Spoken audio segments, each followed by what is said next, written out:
in some sense, what I'm going to talk about goes to the heart of the objective of the conference, which is linking problems in data science with inverse problems. I'm going to look at graph learning. So specifically, I'm going to be looking at classification problems using graph perspective.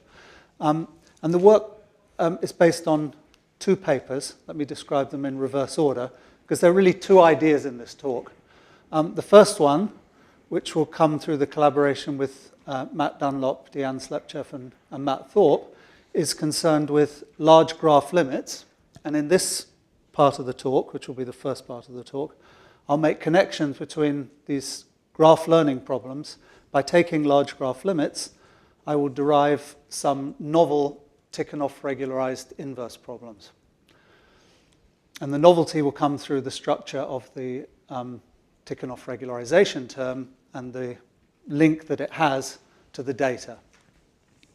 And then the second part of the talk, I will look at uncertainty quantification in this context of graph-based learning.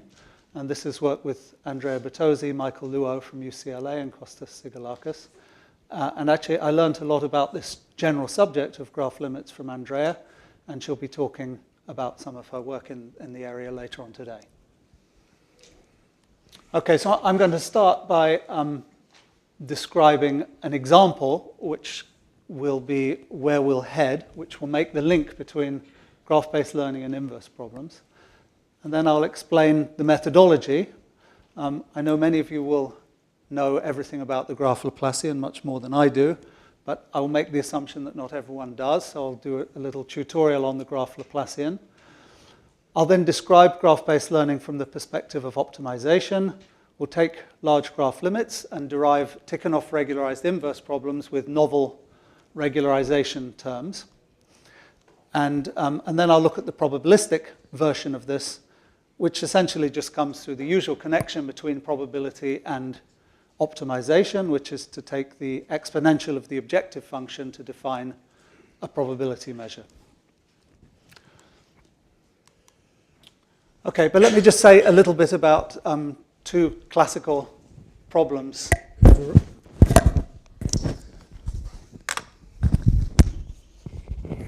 Two classical problems that arise in inverse problems. The first one is regression. So regression can be stated as follows. D is going to be a bounded open set in RD. D prime a subset of D. And a classical inverse, ill-posed inverse problem is regression. We're interested in reconstructing a function on the whole of the domain D, real valued, given data Y on a subset of the domain D. And obviously, if you're going to spread the information on a subset D prime of D, possibly noisy, but here noise-free, if you're going to spread that to the whole of the domain, you need some strong prior information. Classification, in some sense, is very similar to regression and formulated in this way. It's exactly the same, except that the data we're given, and for this talk, apart from at the end where I'll do some examples, all the theory will be developed with binary classification, but that's just for exposition. So binary we can think of as classification in terms of classes labeled +1 or -1. So the ill-posed inverse problem here is that rather than being given Y, we're just given its sign. Okay? So this is less information than regression. We're actually given the function U. Here we're just given its sign. And clearly even stronger prior information will be needed. So where I'm headed is to look at graph-based learning and try and formulate Tikhonov regularization. Well, not formulate, you'll see that Tikhonov regularization arises naturally at Tikhonov regularized version of a solution to this problem, and then a probabilistic counterpart. Okay, so that's where I'm headed. And I welcome questions. We're a diverse audience, so if anything is unclear or anything you'd like to ask, please do. So the kind of problem we'll get to and which I'll solve at the end is of this type. We're given data in the form of, we want to reconstruct a function on the whole of this domain. Where it's yellow, there's no data given. but where it's red, we're classified to be in class +1, where it's blue, -1. And we'd like to reconstruct the function u, whose sign agrees with that information. And obviously, I've done this here. I must have an enormous amount of prior information. I want to explain how that comes about naturally in the context of graph-based learning. So we'll come back to this example. Okay, so let me tell you about the graph Laplacian. At this point, for the first couple of slides, I'm going to be talking about something called unsupervised learning. And then we will go to the situation that most of the talk will be concerned with, which is semi-supervised learning. But the graph Laplacian is an object of this type. So we construct a similarity graph with n vertices, and the vertices are denoted by z. And I'm going to put a weighted adjacency matrix on this graph. Later, every node of this graph will be associated with a data point. Those are labeled xj. And the weighted adjacency matrix will be something that's large between points where the data point at the two vertices are, where the data points at the two vertices are close, and the weights will be small where the data points at the two vertices are far from one another. And that will be constructed through an affinity function that we'll revisit later on. So given these weights, given these vertices, we construct a new matrix, diagonal matrix D, found by just summing along the rows of the weighted symmetric adjacency matrix, and then subtract the adjacency matrix from this diagonal and possibly normalize it. The normalization will be relevant later, and we construct a matrix L. So many of you will be very familiar with this. For those of you coming more from a PDE background, why do we call this the graph Laplacian? Well, if you construct the Dirichlet form that goes with L on Rn, that can be written as in this way, where you see that it is exactly a Dirichlet form, weighted by the wjk. So this is just a discrete derivative, and these weights are measuring the affinities between the data given the xj's, which will be points in Rd later, given at each one of the nodes. Okay, so it's a positive definite symmetric, and we can look at the eigenvalue problem. And if this graph is fully connected, there's obviously a zero eigenvalue, which corresponds to the constant. The constant eigenvector is in the null space of L. If it's fully connected, the next eigenvalue is positive. And the eigenvector that goes with it, which will play a big role in what we're going to discuss, is called the Fiedler vector. And because it will play a big role in this talk, I want to show you an example to illustrate it. So this is an example constructed from voting data in the US House of Representatives in 1984.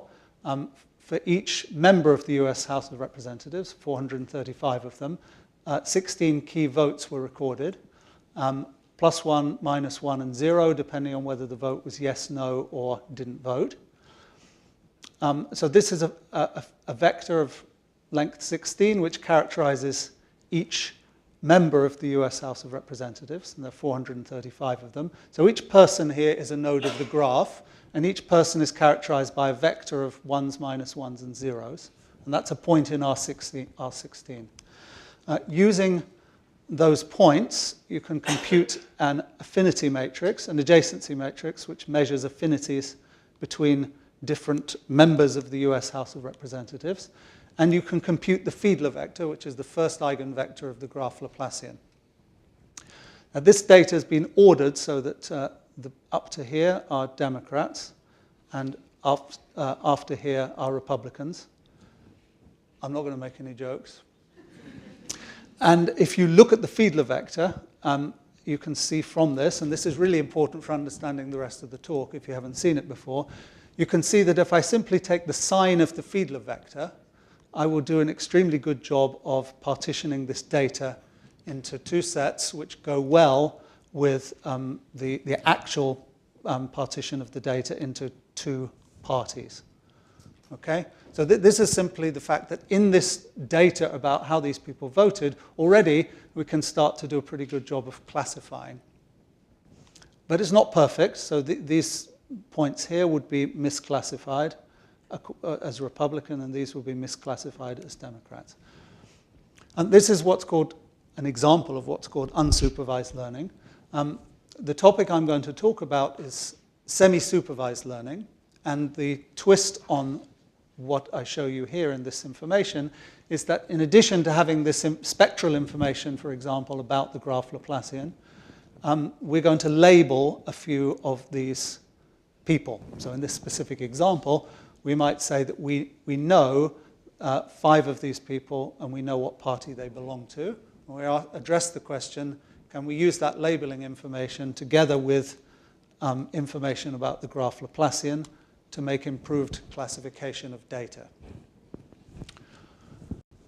Okay, so this Fiedler vector will come back, and there will be a continuum analog of it that will play a big role in the infinite dimensional analog of these graph problems that we'll come to in time.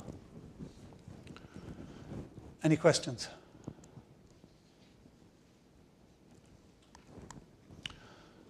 Okay, so now let me get to a precise problem statement. There's a lot of notation on here, and the notation matters. One thing I've learned in 30 years as an academic is that I spend all of my time in talks wondering what the problem statement was. And unless it's the subject where you're working precisely, you spend most of the time wondering what the problem statement was. So this is it. This is the problem statement for semi-supervised learning, and then halfway down the slide, I will describe optimization approaches to it. Okay, so in these problems, we're given input in the form of 2 types of data, unlabeled and labeled.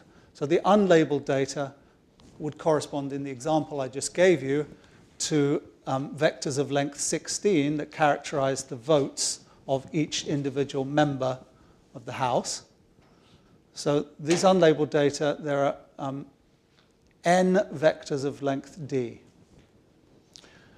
And then on a subset of z, so for a subset of these unlabeled points, I'm going to classify them. And as I said, I will just do binary for the sake of exposition.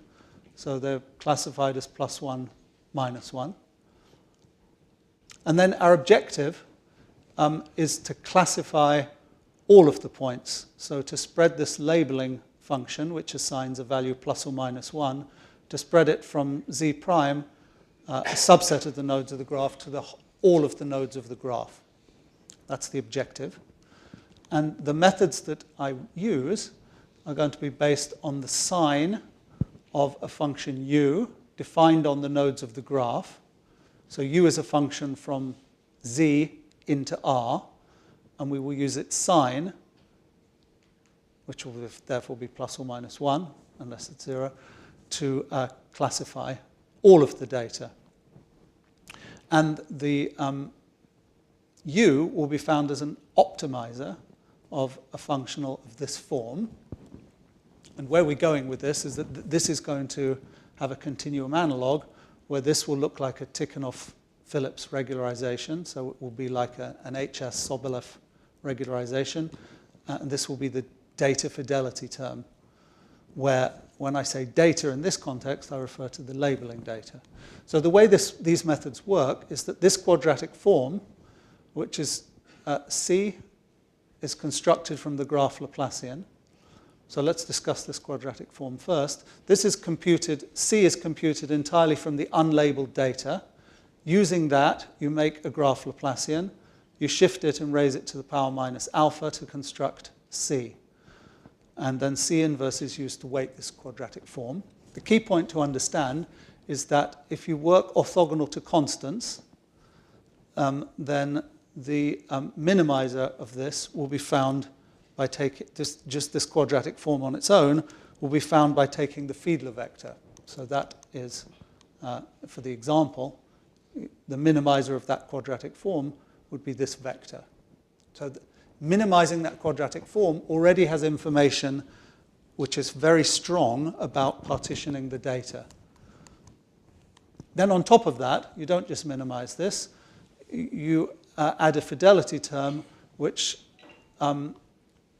deals with the labeling. And I'll look at specific examples in a few moments.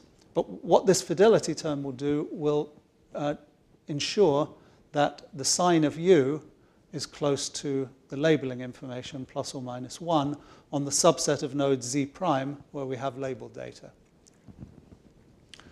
Okay, so this comes from the unlabeled data, and this comes from the labeled data. Alpha is like regularization parameter. Yes, thank you. So let me say something about that. So it will relate to if you think of this in the infinite dimensional analog, this will give an H alpha-like regularization in Hilbert's scale sense. And for those of you who work with Whittle-Matern-like Gaussian processes, tau is the inverse length scale, and alpha is the regularity of the Gaussian process.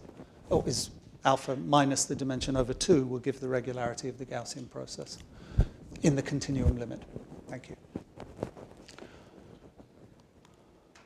Okay, so let me describe a specific example of this. So I'm not going to be good at mentioning the references as I go along, but provide the talk to anyone who's interested. So you can read about this method in Rasmussen and Williams, which is a classical book on Gaussian process in machine learning. Yes?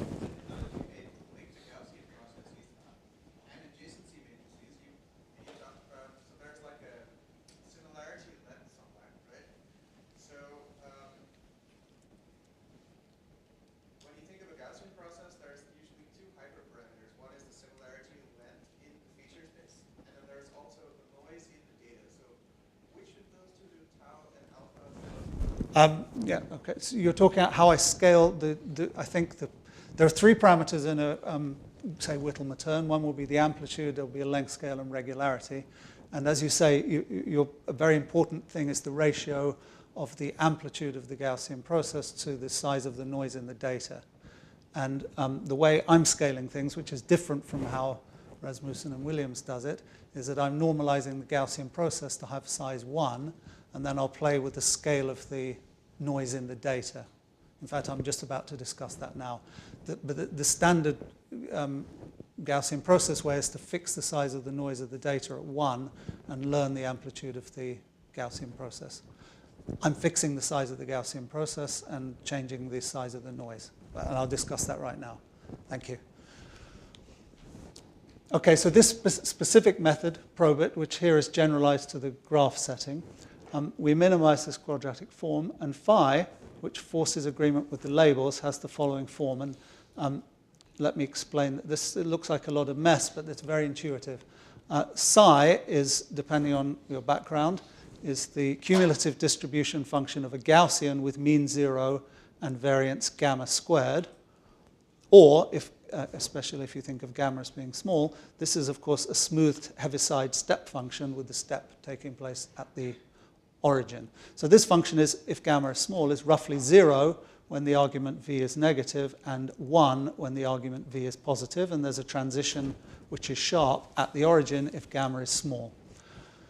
So the penalty term works like this. So you evaluate this smoothed Heaviside step function using the product of the labeling information and the function u, which is your unknown, whose sign is going to do the classification.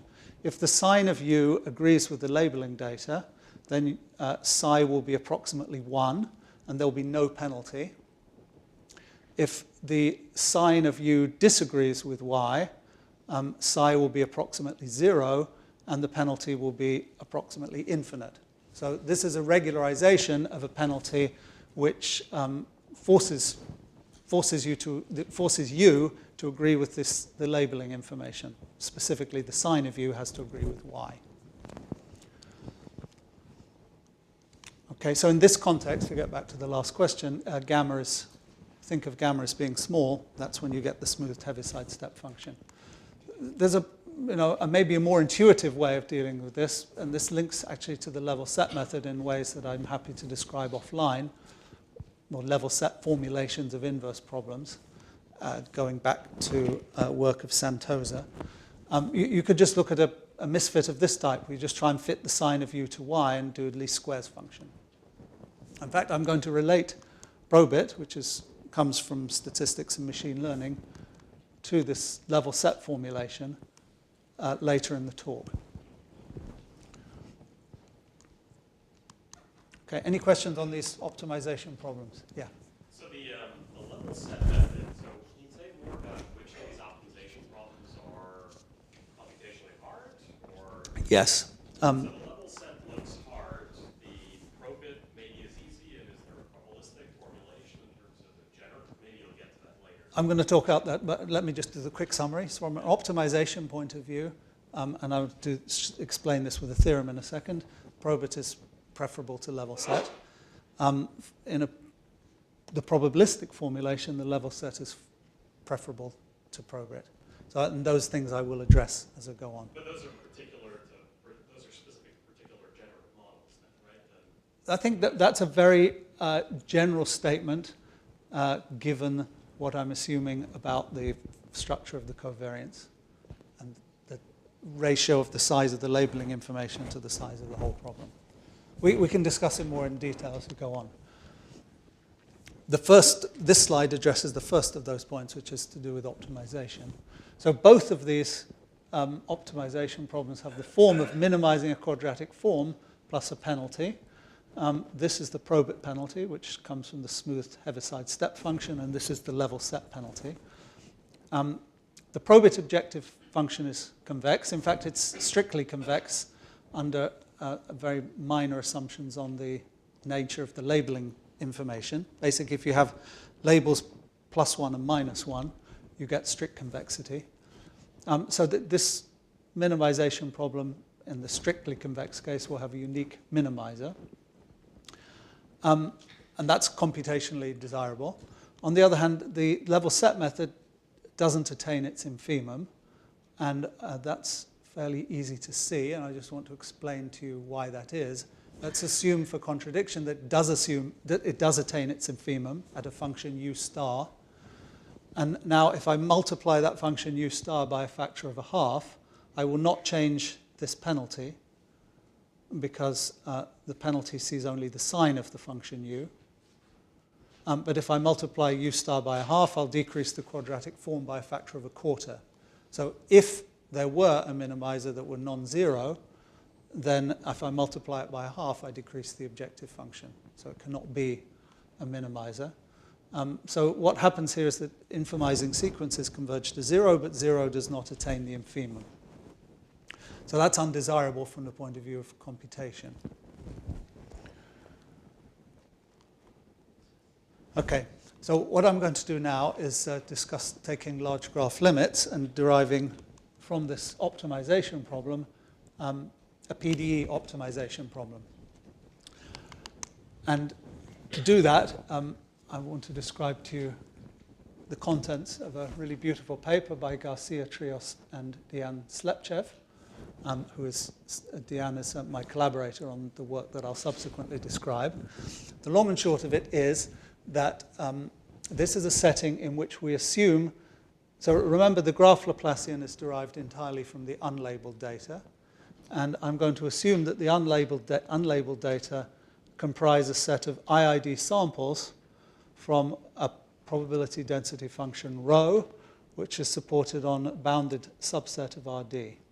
There are further conditions, and in particular we're going to invoke some smoothness of D and strict positivity of the density and strict boundedness of the density on D.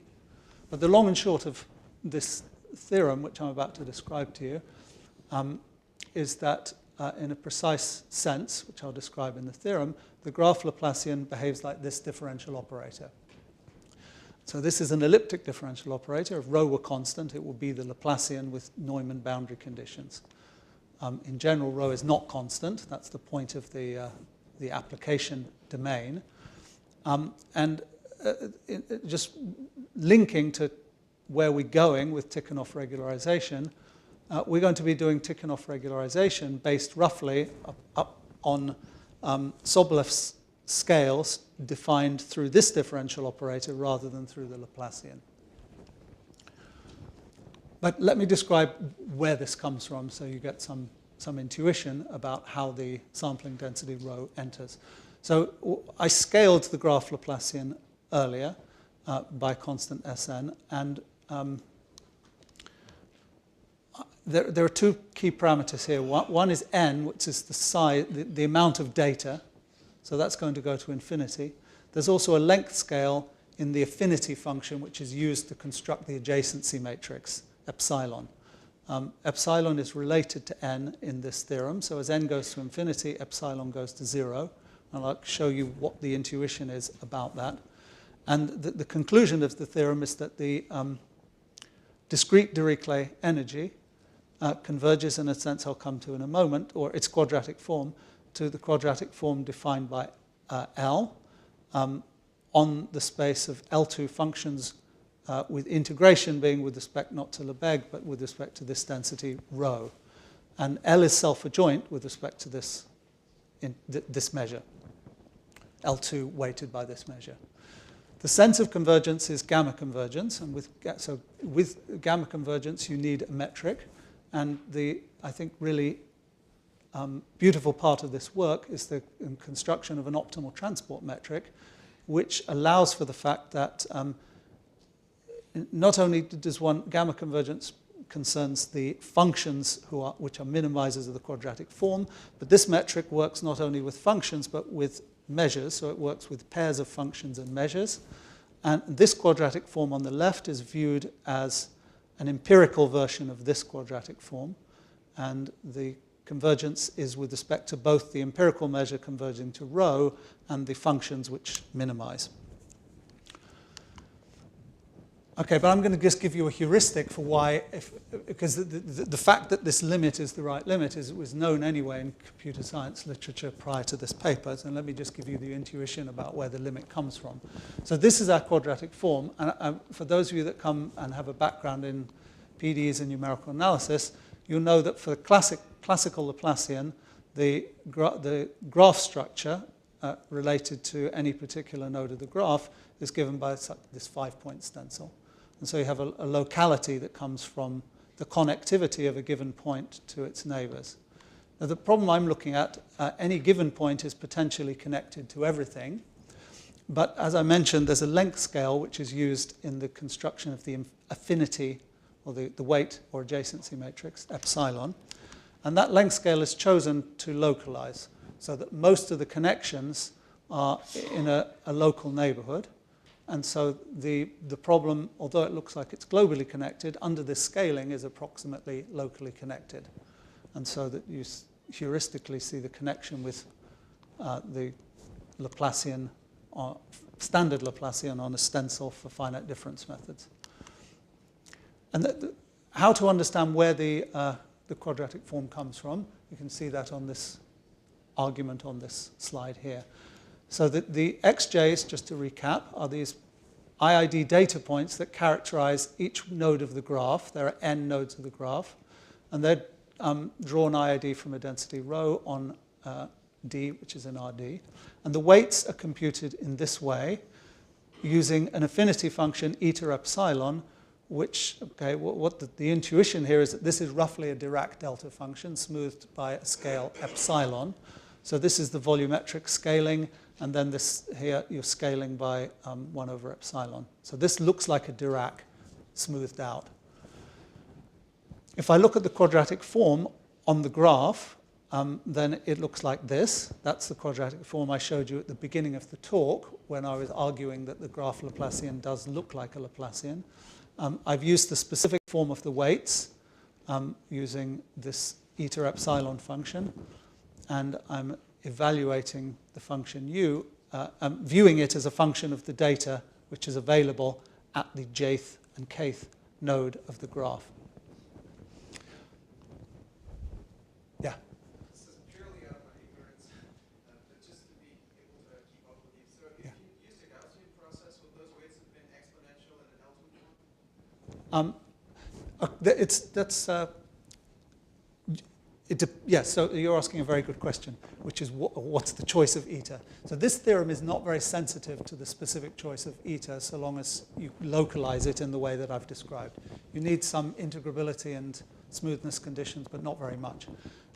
It would, for example, work if you use the Gaussian process for which you use the Gaussian kernel, but you don't have to use the Gaussian kernel. It can be, there are many other kernels that would work. So, but this would be related to the construction of the Gaussian process.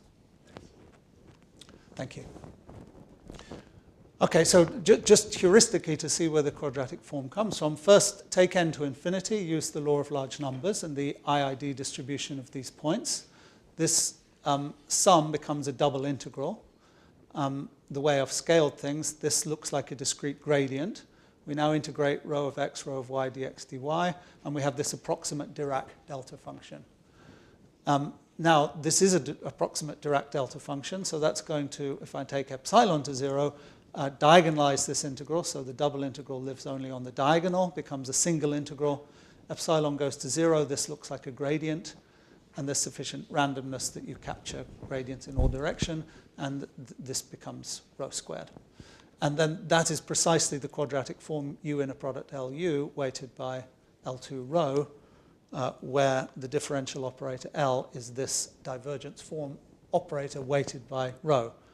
Because if I multiply this by U and integrate on L2 rho, this rho cancels, and I just use Green's theorem and take the divergence on the other side, and I get this quadratic form. Okay, it doesn't matter if you didn't follow all the details there. Yes? So, quick question. So where does the TL2 metric? So this is they're different. So the TL2 is the way that this is proved. This was just a heuristic so that you might believe that there was something reasonable about the assertion that that's the limit. They're different proofs. I mean, here, for example, in this argument, I've let n go to infinity and epsilon go to 0. In the proof, you have to carefully relate them. Certainly. I was just wondering if there's anything quick you can say about how the TL2 metric shows up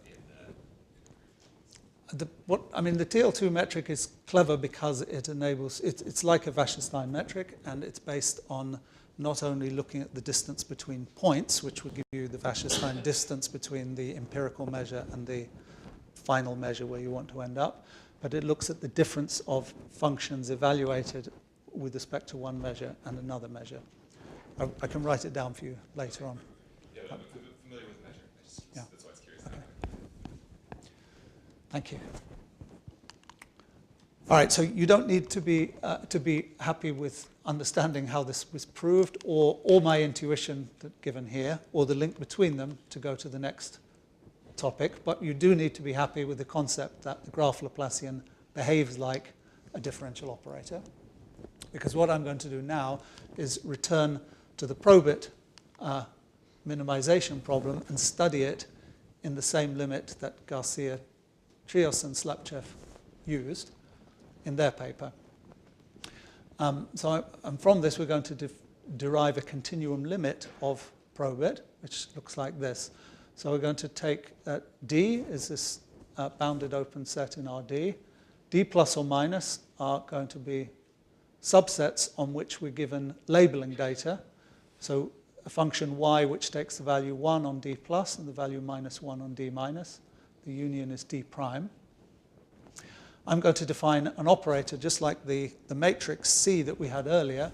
I'm going to define an operator C by taking the differential operator which I've just been talking about, this, which is positive semi-definite. I'm going to shift it by tau squared and raise to the power minus alpha. Later, not much later, but in a few minutes, we're going to look at probability, not just optimization. And there it will be relevant that alpha is chosen to be bigger than d over 2. And to make sure that a related Gaussian process has continuous sample paths. And that also means that, alpha bigger than d over 2 will have a meaning in the optimization context as well. So here I have L, actually. So this is just shifting the limit of the graph Laplacian, which is an elliptic operator, and raising to the power minus alpha. And those of you that know how the Whittle-Matern process can be sampled using stochastic PDEs, which is a paper of Lindgren and Ruhr, will recognize this connection with differential operators and the Whittle-Matern process. The long and short of the following theorem is that under conditions identical to those used by Garcia, Trias, and Slepchev, we can prove gamma convergence of the probit objective function to a limiting continuum objective function. And that limiting continuum, so this now is a Tikhonov regularized inverse problem with a novel structure that comes from the dependence of the Tikhonov regularizer on the unlabeled data. And the unlabeled data in this limit is characterized entirely by the sampling density rho from which the unlabeled data is drawn. So the structure of this continuum inverse problem is that here's the data misfit. So psi, remember, is a smoothed Heaviside step function.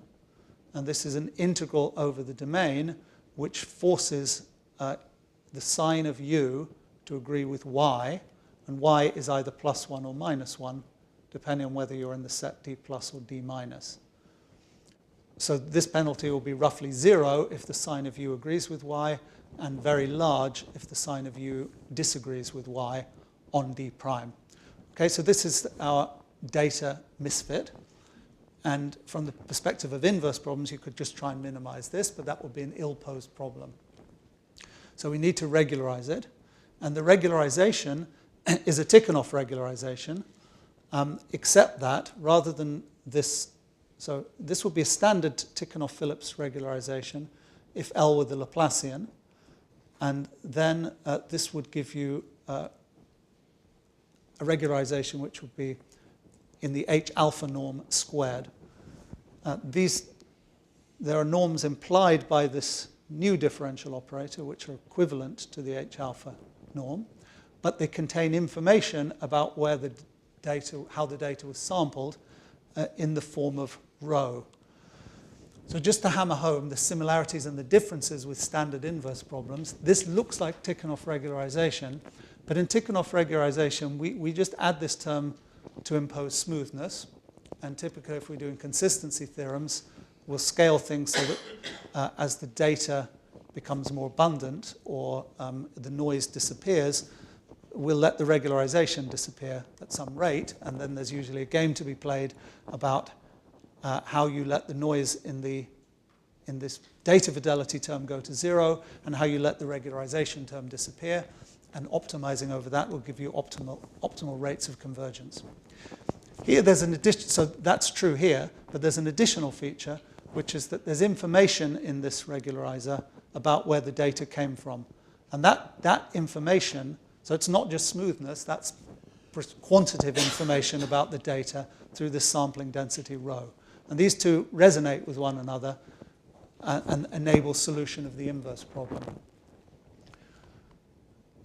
So let me do an example. So here D is 2, so the unlabeled data is going to be sampled from this measure. This measure concentrates on the blue arcs and is very small on the and where you see red. So you sample this to get unlabeled data. We're given labeled data, which is that this region is labeled -1 and this region is labeled +1. I'm really explaining to you how these data classification methods work. That labeling, I've chosen it to resonate with the sampling. So the concept here is that you would have data in two clusters. These are considered to be two separate clusters. Part of this one is labeled +1, -1, and part of this one is labeled +1. And what you'd like to do is reconstruct the labeling everywhere. And the Fiedler vector, which I mentioned to you earlier on, plays a very big role because it's the minimizer of the quadratic form which dominates all of this. So this is the Fiedler vector. So this is the first eigenfunction other than constants of that differential operator. And what you notice about the Fiedler vector is that it has the same geometric structure. The sampling density concentrates, and the Fiedler vector concentrates on the same places, but it has opposite signs. So here, that's because the Fiedler vector must be orthogonal to constants. So what it does is it chooses to be negative here and positive here. So when we minimize this quadratic form, it likes to sit near the Fiedler vector. Okay? So not only do we impose smoothness, but we impose that the solution wants to live near this Fiedler vector. And that resonates with the labeling information, enables us to label everywhere. And then one can construct. This is now done probabilistically in a way that, do I have like 4 minutes? Is that correct? Thank you. This labeling is done probabilistically in a way that I'll describe in a moment. And one key point that I want to get to in the final part of the talk is that this is a labeling, but there is a lot of uncertainty in the labeling. I want to finish by just discussing that topic. Okay, so this is a very easy slide to summarize in words. If you have an objective function, you take e to the minus it, and you get a probability. So everything I did before, I just do e to the minus it. And I'm doing things in such a way that you can exponentiate. Well, in infinite dimensions, in function space, you can't quite do that, but provided you pull out the relevant Gaussian reference measure, you can do this whole story in the infinite dimensional limit as well. But before I do that, let me just go back to this, the voting records problem for intuition. This is the two-point correlation of the sign of the Gaussian process computed for that voting records problem for 3 Democrats. These are the people here. So let's just concentrate on the red one. So it obviously self-correlates 1. And this is how that person, if you look at the red dots here, how their voting correlates, according to this Gaussian process, with the voting of all the other people. And you see that for the most part, this person correlates. Well, these 3 voted identically, by the way, that they all correlate 1. But this person correlates very well with most other Democrats and very badly with most other Republicans. But there are Republicans who correlate more with this Democrat than some Democrats correlate with that Democrat. So this Gaussian process has information, and because it's a Gaussian process, uncertainty about variability in the correlations between, in this case, voting records, but in general, the unlabeled data. So I said that I would link these 2 methods, and there is a common probabilistic problem which links Probit and Levelset, which is simply conditioning a Gaussian process on the sign of a function. Excuse me. So the sign of u has to equal y on a subset of the domain. I won't do my movies, but I just want to show you how this can be used. So this is this is a 10 class problem. This is a well-known MNIST digits. What we've done here is we've used this Probit, actually Levelset classification method. Here, based on labeling 200 out of roughly 70,000. The concept here is that you can't afford to label everything, so you want to know what you should label based on intelligent information. So we do this, we compute which are the most uncertain digits, and they're shown here. And in a second, I will then label these ones and show how the uncertainty decreases. So here, with 200 labels out of roughly 70,000, we get 10% uncertainty. If we then use that uncertainty from this Bayesian formulation of this problem, label the most uncertain digits, so we now have 300, we reduce the uncertainty from 10% to 6.7%. You can do the same thing again, label the most uncertain digits, and decrease the uncertainty further. So this is a methodology where if you use uncertainty in classification, by which it's possible to intelligently go and ask, given if you make the assumption that labeling is expensive, what should we label to get the maximal improvement in our classification accuracy? Okay, there are some conclusions, but I don't want to overrun. You can read them, and if anyone's interested, there are a whole bunch of references I can give you. Thank you very much.